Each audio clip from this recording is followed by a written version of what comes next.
Jesús Salas acompañándole con 50 minutos de música cada hora. It's a sound heard increasingly on radio airwaves with increasing profits for station owners. In 1990, this Miami outlet was an English-language radio station before its owners went to a more contemporary Spanish-language format. If I have to broadcast polka music to be the #1 radio station, that's what I'm going to do.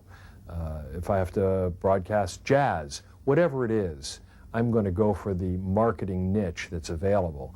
And Spanish was wide open in this market. Station owners elsewhere are arriving at the same conclusion. In 1990, there were 342 stations in the U.S. broadcasting in Spanish. In 1995, that number was 470. Growing recognition of Hispanics on Madison Avenue and population growth are two parts fueling the trend. A marketer needs a critical mass of any group of people in order to make it efficient and get a reasonable return on investment. And so I think the demographic changes that are going on, the fact that the population is growing at about, the Hispanic population is growing at about 5 times the rate of non-Hispanics, is enough to get anybody's attention. 98 caliente, diferente, refrescante.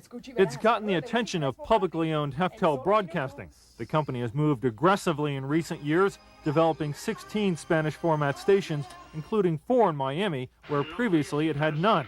Executives credit their success to audience research and more sophisticated music formats, 2 items they say have been missing in the Spanish radio industry.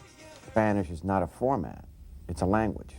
So if we can apply the music rotation strategies for a top 40 radio station that were used in Anglo radio stations to a Spanish radio stations, they should be successful. Ownership of Spanish radio stations, still highly fragmented, is beginning to coalesce around a handful of ownership groups. And some industry observers believe that as the potential for profit increases, even larger media companies may decide to buy in.